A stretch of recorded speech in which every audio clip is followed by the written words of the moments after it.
سلام دوستان گرامی، به یکی دیگر از برنامه‌های طهارت و نماز خوش آمدید. امروز میخوام برایتان روش وضوء را یاد بدهم. اول ابتدا نیت کرده بعد از گفتن بسم الله الرحمن الرحیم هر دست را تا مچ بشویید.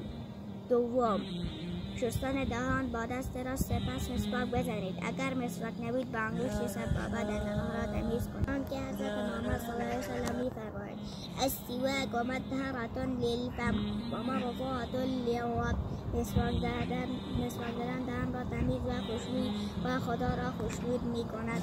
سوم 3 بار آب را در بینی کرده و تمیز کنید. چهارم شستن صورت از محل رویدن موی تا پیشانی تا زیر چانه و از یک گوش تا گوش دیگر. پنجم دستها را تا آره شسته بگیرید که اول دست راست سپس دست چپ را بشویید. پنجم لرزها را خیس کرده سر را مس نمایید. از پیشانی شروع کنید و به عقب سر برگردانید و به همان روش به پیشانی برگردانید. هفتم گوشها و گردنها را مس نمایید. هشتم شستن هر دو پا تا پشت قوزک و بین انگشتان را خلال نمایید.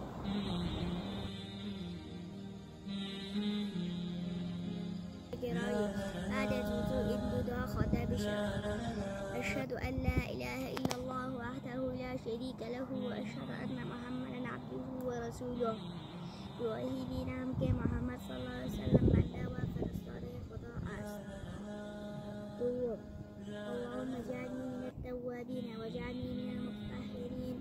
خدای من از جمله توبه کنندگان و پاکیزگان قرار بده. پسند این ویدیو واسه اجر ثوابت بشود، پس این ویدیو را